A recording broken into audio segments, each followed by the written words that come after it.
some booth has coffee, and I have had to. I don't even know who they are.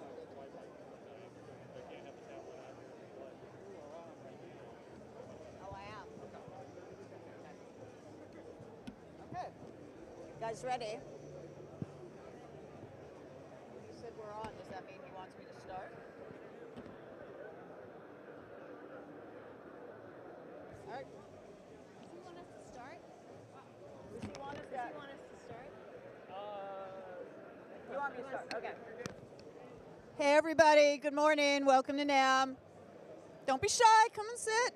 I'm Lyndsey Parker. I'm here from Yahoo Entertainment. Welcome, everybody, to what is sure to be a fascinating and educational conversation with the team behind the creation and sound tuning of Sony's new Sony MDR-MV1 professional studio headphones, which are being announced and unveiled right here at NAMM for the first time. So thanks, everybody who is here in the booth to check them out, and hello to everybody online watching this live stream.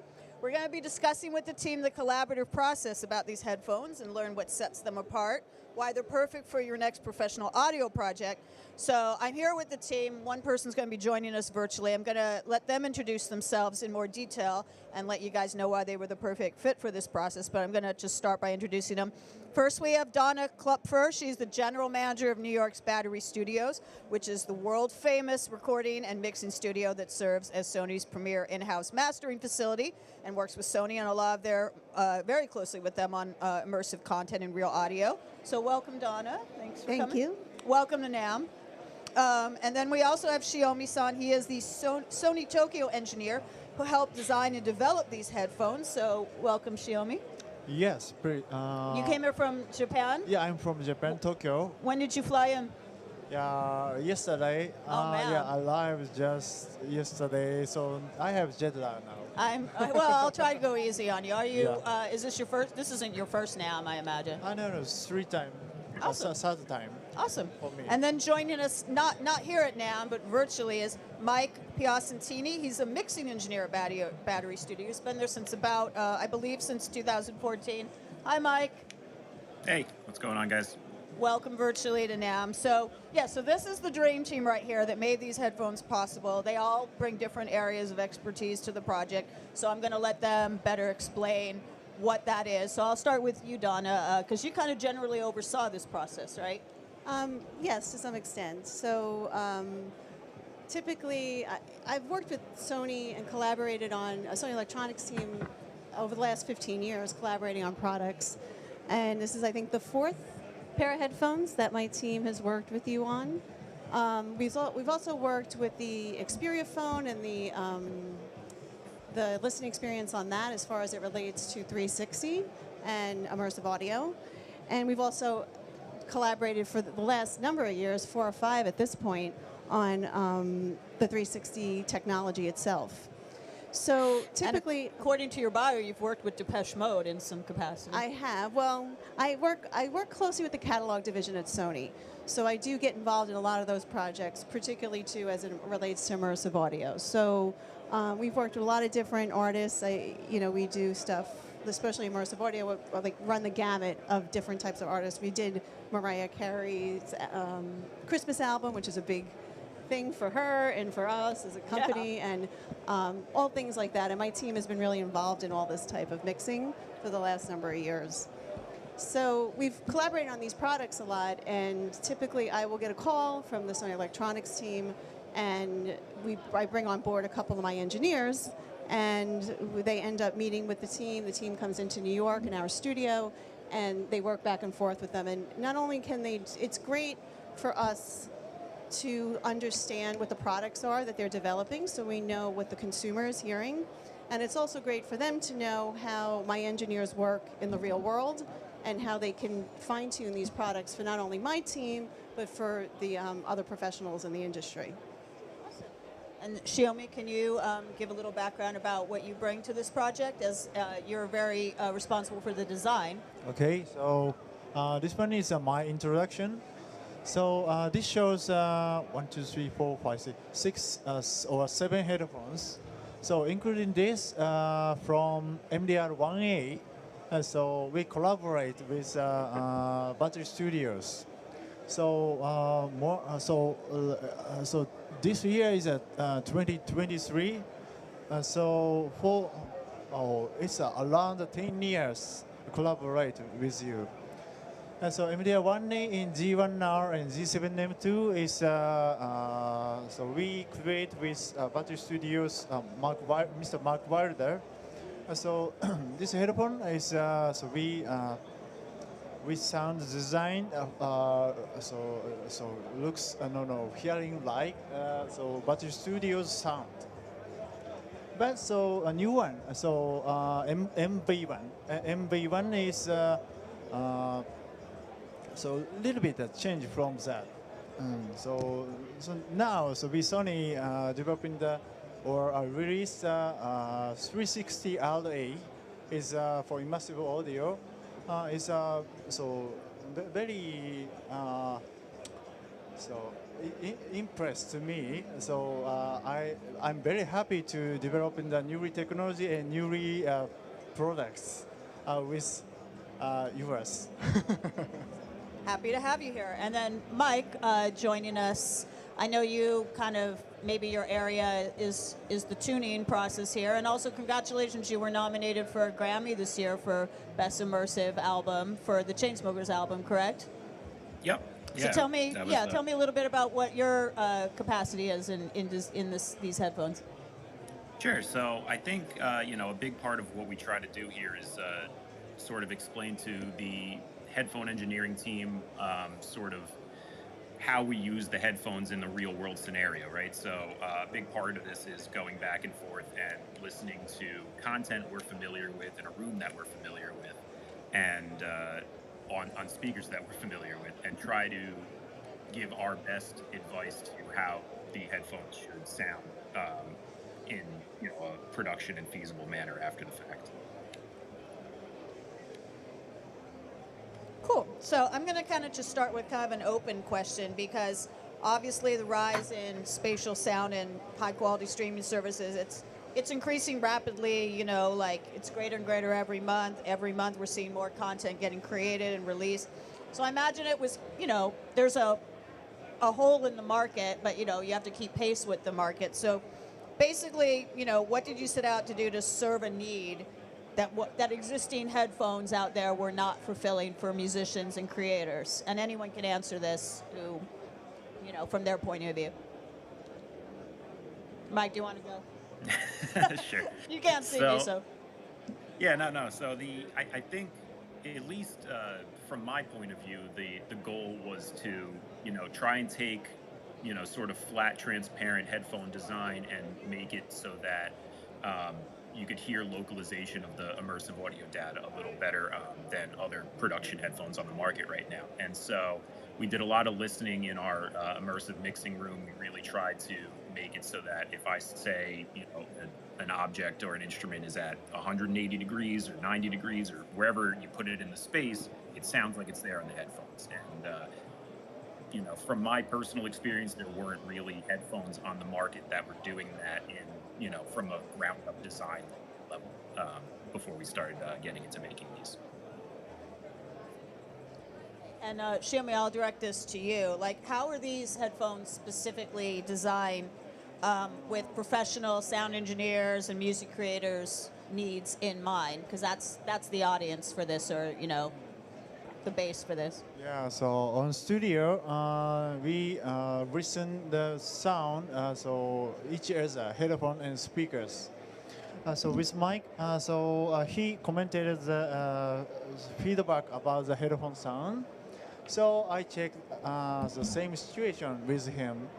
So what sound is very slightly different speaker to headphone, but so we tune the detail, the sound feeling, and so sound location is so how is important. We discuss with you.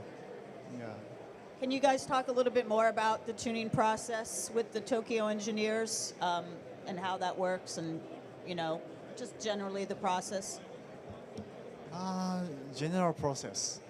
No. This so like professional headphone and so flagship headphone is a special process we have. Normally, we don't visit the studios and the creators, but so especially professional headphone is customer is professional creators. So we want to get the creators' real voice directly. So Battery Studio we Sony have so very good situation for us. Sony Group is one group we think. Mike, do you have anything to talk, your role in what was the tuning process and the role that you took? Yeah, yeah. So I mean, I think what we try to do, and I credit Shiomi-san for being able to take things that I say from like an objective or subjective even point of view, where I'm just like, hey, this mix has too much 300 hertz in it when I'm listening back on these headphones, and he would take them back and open them up and start really tweaking the drivers and the design of the headphones in real time and make changes that we would then comment on and go back and forth relative to what we were listening to on the speaker setups and the other headphones too. So it was actually really interesting and kind of cool to see it being done in real time, how the headphone engineers can just take, generalized comments that I would make on certain mixes and how things sound and tweak design of the headphones kind of immediately. So this is a question to any of you or to all three of you. What stood out to each of you about the MDR-MV1 headphones when you first started working with them? Yeah, I guess for me, it's when you listen to a lot of these professional grade headphones that have been coming out in the past few years, a lot of them have certain design features in place to sort of change the coloration of the sound in a way that you really don't want them to. And, that's kind of why we still use the 7506 headphones here. And because they really don't color the sound, they're super transparent. And the first time we listened to the MDR-MV1s, it was pretty similar. It was like, okay, these aren't boosting the bass. These aren't, emphasizing the high end. It was very much a transparent sound. For me personally, when I'm working with headphones, that's kind of what I'm looking for. I really don't want the sound to be colored too much. So that was the starting point there, and how how at least I tried to tackle the design of headphones. Either of you want to answer that question, like what stood out to you? I mean, actually, the only thing from my perspective was the fact that they were looking and comparing them with those classic and iconic 7506s. So I thought that was very interesting as an update to them, and they've been in the market for, I don't know, as long as I can remember, 30 years. So I thought that was really interesting that, as we talked about, the evolving technology is driving the need to have these headphones, to update these headphones, to have them in the market for the professional audio community. What stood out to you when you first started working with these headphones? What stood out to you that made them different? So you can find it easily. So this new headphone has open back housing. So this one is specialized for monitoring the spatial sound creation. So this new housing is reduced resonance from the housing, acoustic resonance. So the first we decided to use this housing for like a 360 array or VME.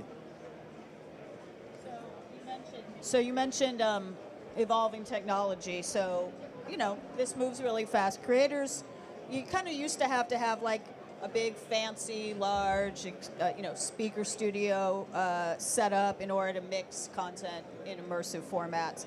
So how do these, and this is a question for anyone, how do these headphones sort of mitigate that and level the playing field, so to speak, that you don't have to have this massive setup to get the job done if you have these? Yeah, I mean, I think, there's really no, at this point, I think everybody's kind of making content in, various levels of studios, right? So, you don't have to go into a large format studio anymore. A lot of people are mixing on headphones, and I think that, with immersive audio in general, you really need a pair of headphones that can accurately depict where sounds are coming from in the virtual space that you're creating that in. And so I think that having headphones designed from the ground up with that kind of like, okay, accurate localization in mind is a lot of sense right now. Yeah, I mean, I think just from my team's perspective, they did a lot. I mean, even during the pandemic, they did a lot of mixing in headphones. So to have a set of headphones that gives you the ability to actually create great immersive mixes and know it's translating as closely as possible is a game changer, I think, for a lot of people who don't have the ability to have a studio like we do and have a speaker system to listen in. Do you have anything to add to that? The question was, you know, creators, musicians, they used to have a really big fancy studio setup to do immersive content. So how do these headphones make it so that's no longer necessary? How does it help make that easier?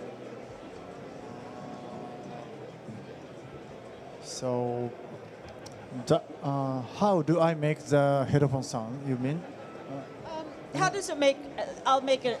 How does it make creators' job easier to get to? With how do these headphones help make the creation process easier?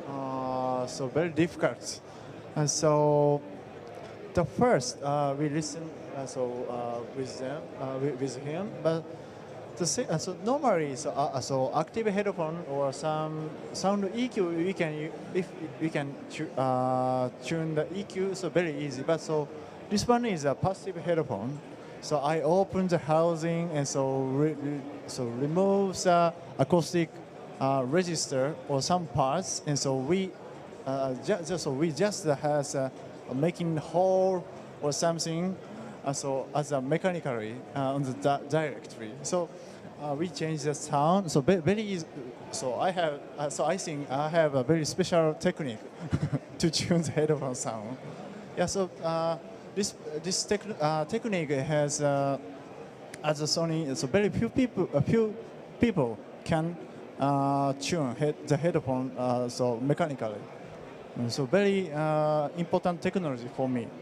You say you have a special technique. Yeah, special technique. Is it a secret, or can you talk more about it? Yeah, secret. So tweeting and so. So you can't share the special technique. It's secret. Okay. All right. Well, just between us then. A sort of a similar or like a companion question to that, but like, how do these headphones change the way that creators can mix spatial audio content? You know, they seem like they're pretty game changing. And Mike, do you want to answer that one or start with that? Yeah, sure. I mean, at least for me personally, it kind of goes back to the point I made before. Like, most people are not mixing in gigantic, tuned rooms with 15 speaker setups like we have here. And so I think that having something available to the average content creator that lets you accurately place your instruments and build a mix the way you would in a 15 speaker room is super valuable right now.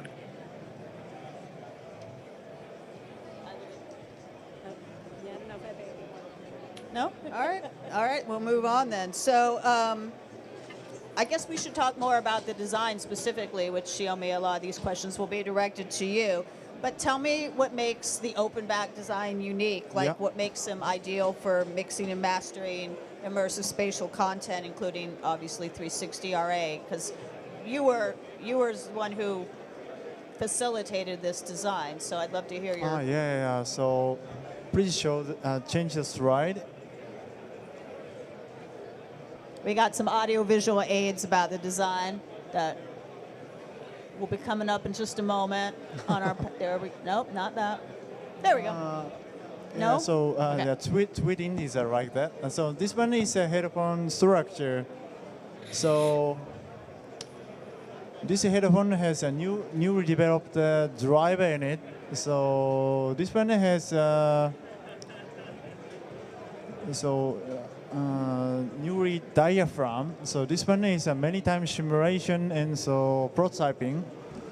So this can reproduce from low frequency to high frequency, and so low distortion. And so this driver has a back side, so on the left bottom, so this drive unit has 3 air duct. So this can has so punchy bass reproduction.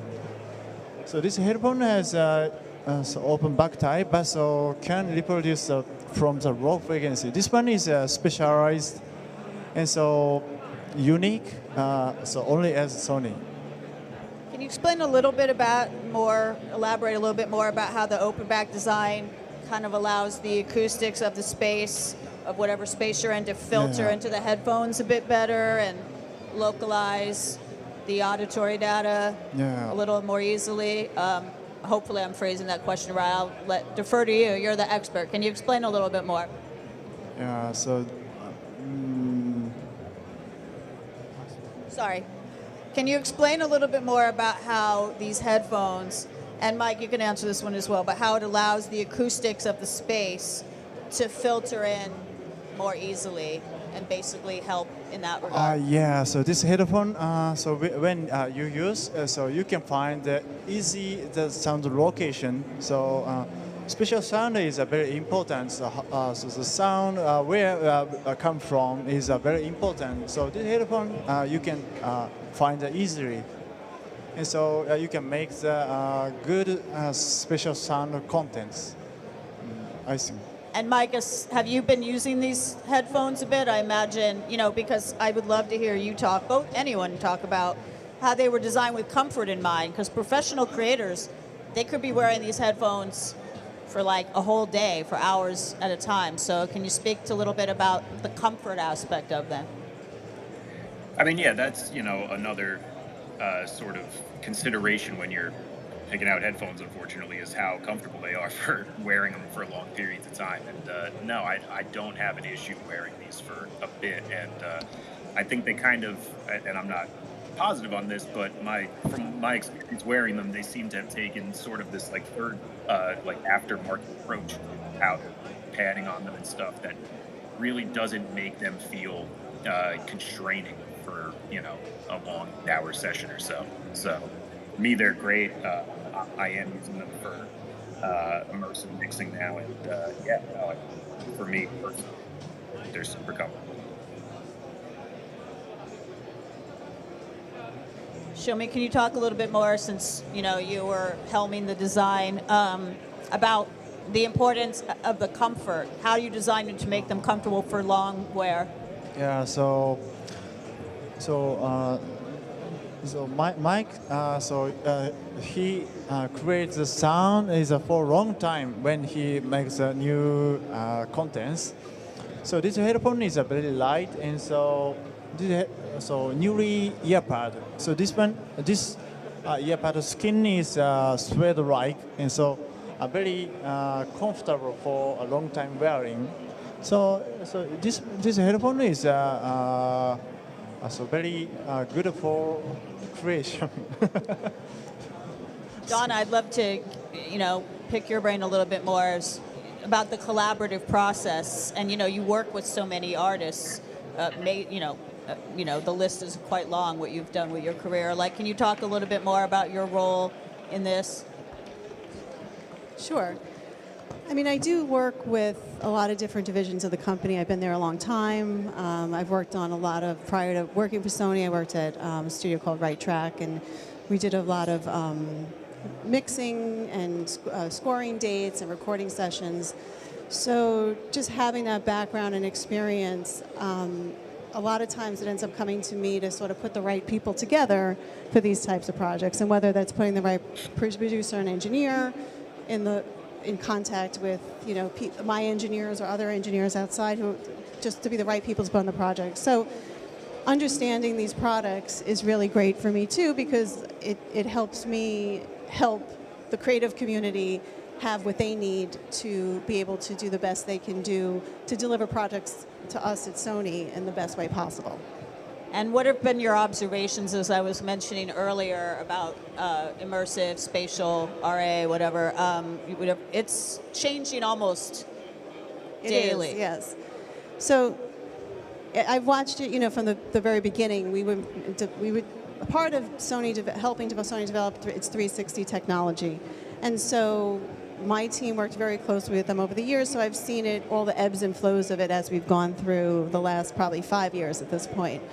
And I do still see it evolving, as you mentioned, but it does continue to get better and better as we move along. So this is like such a revolutionary thing as far as I'm concerned, because the fact that we're developing physical products to support the software and the technology, it shows that it does have this longevity in mind, and there has so many applications at the end of the day. So not just the music mixing and remixing records, but also just what the future of this is going to contribute to the industry.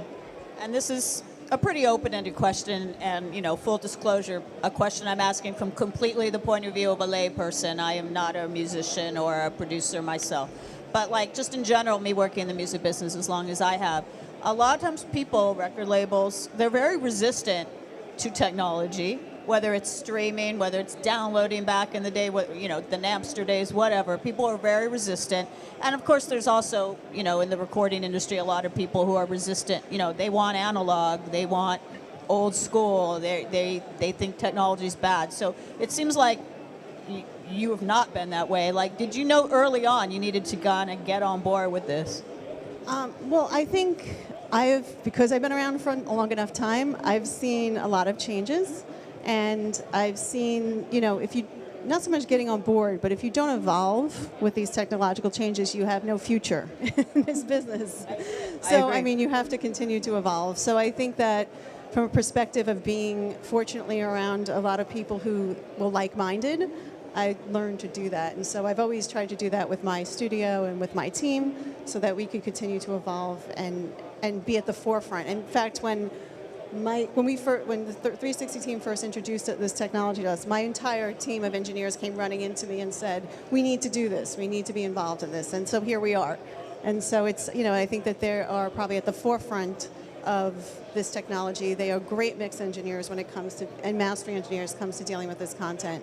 And I think that's because we were involved so early, and we open-minded to how to make this sound as good as possible. Awesome. And Mike, I have kind of a similar, basically I'm directing the same question to you as a person who's worked as a engineer for as long as you have. Again, there are probably some people in your field that are resistant to this, to any kind of technological advancement. So why don't you tell me about you getting on board with it quite early and obviously having huge success, Grammy nominations and stuff as a result? Yeah, I mean, my personal philosophy here is that most people that are developing technology for audio engineers or producers in general are doing so from a point that they want to improve upon something, right?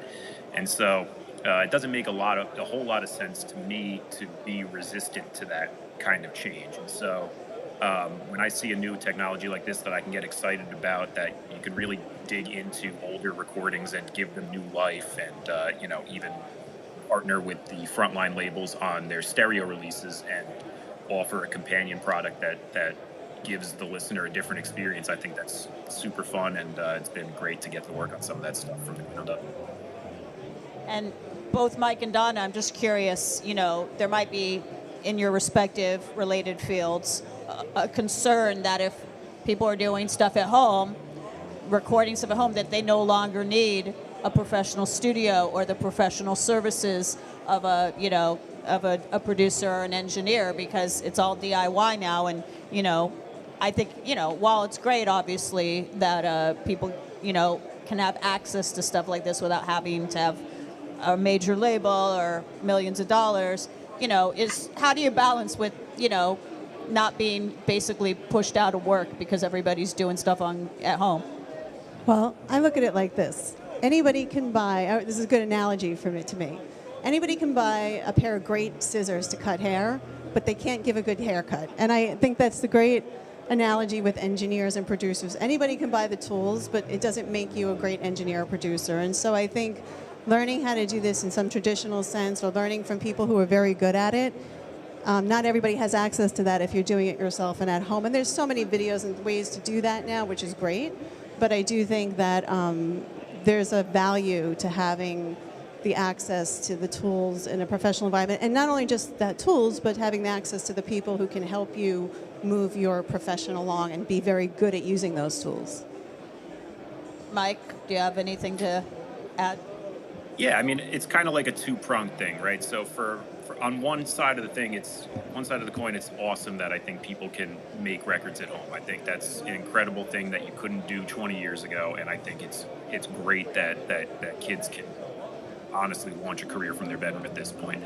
But I think, you know, a large reason about why we're sticking around as professional students here is that we're offering them, especially as like mastering engineers. They offer, you know, I'm listening to a ton of records in the same kind of environment every single day. So I know how things are supposed to sound relative to, you know, a car or, you know, headphones or a soundbar or whatever. And so being able to offer that opinion to somebody who's mixing in an unideal environment, you know, seems to keep us busy. And, you know, on top of that, working in a lot of these larger format facilities, you know, at any point I can go walk into Mark Wilder's room, Vic's room, and ask them questions, which, you know, bouncing ideas off of other engineers in real time, I feel like is another great asset to working in a large facility.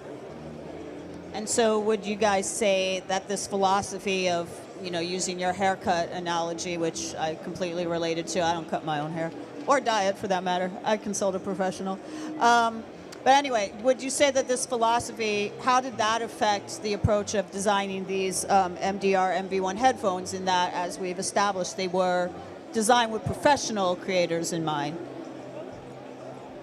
From my personal opinion on a lot of this stuff is for immersive audio in general, you have to finalize the mixes on headphones in some capacity, because that's how like 99% of the people are consuming the immersive audio mixes. And so, you know, having a headphone designed from the ground up with like being able to accurately place instruments, honestly, is the biggest hurdle in the current market, I feel like, and that's why these are valuable, and that's, you know, being able to replicate that. You got a question, Frank?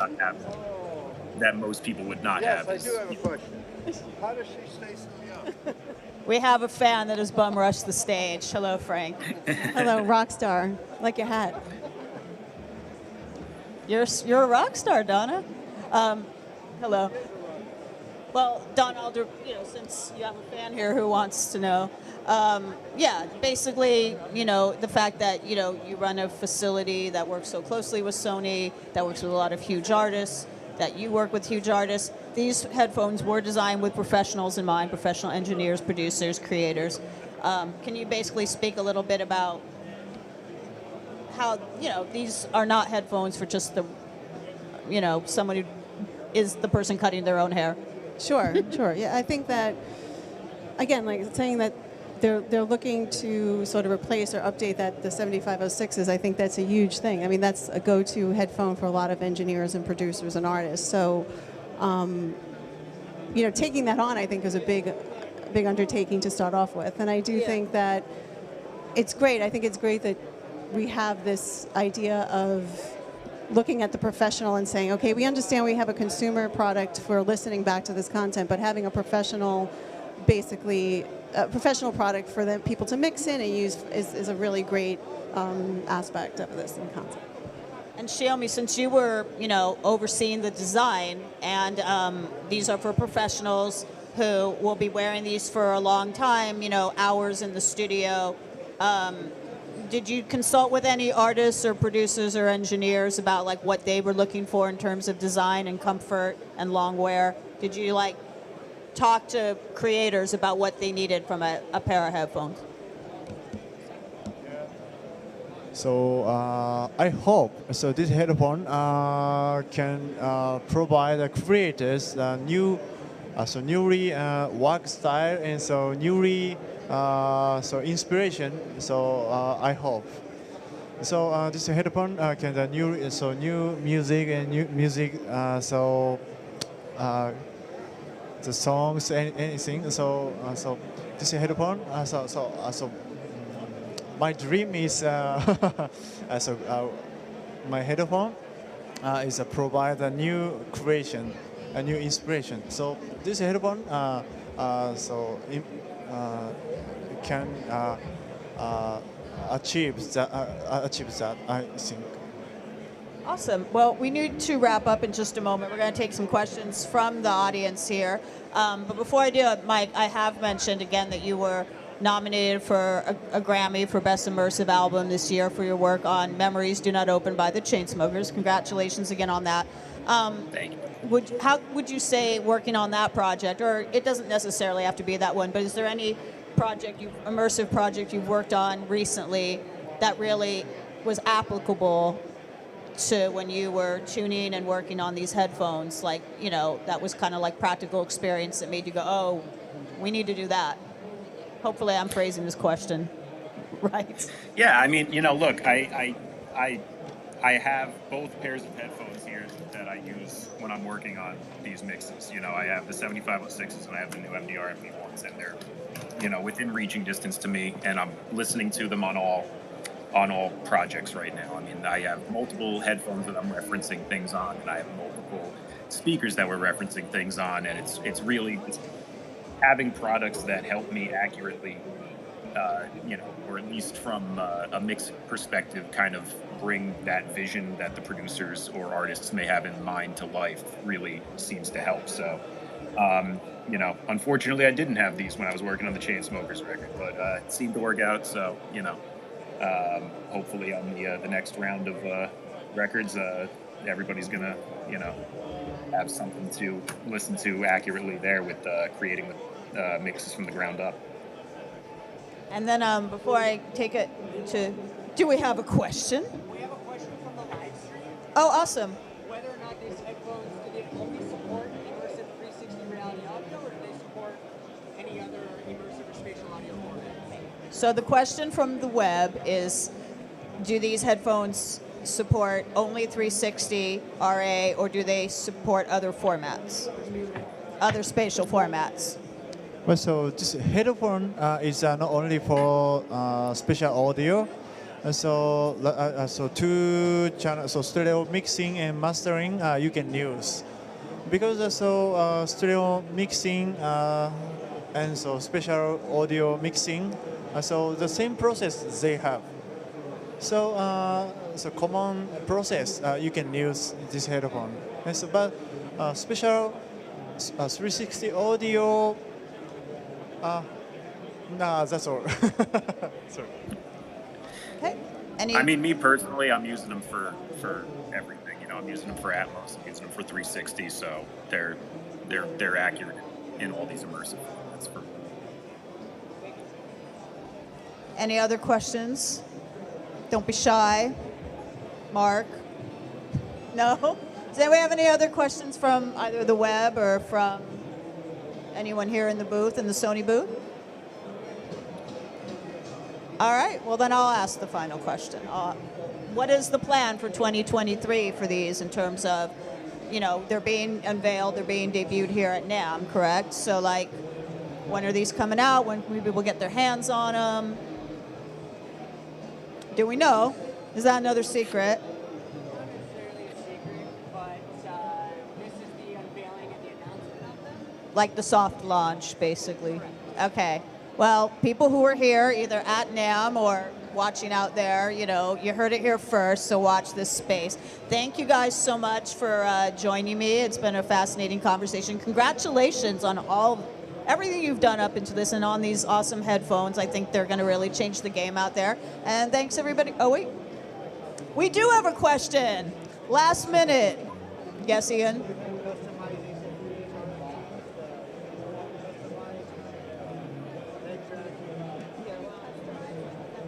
Yes, we have customized HRFTs, the head tracking presets. Can you make your own hearing profile with these headphones? So this headphone has no customization for the for personalization, but so the same timing. So we released a 360 VME service. So that service contains a measurement on your ear, on your head, from the speaker and from the headphones. So that technology can so it makes for personalization. And so it is suitable for your head. Yeah. Anything else that you guys want to add before we adjourn for the day so you guys can check out the rest of NAMM? Or Mike, who cannot check out the rest of NAMM because he's not here. But anything else you want to say before we wrap it up? I'll take that as a no. All right. Well, thanks everybody for watching or for being here. Again, congratulations to the team. The MDR-MV1 headphones just got announced here at NAMM. History in the making. And everybody enjoy the rest of your weekend here at NAMM. Thanks, everybody.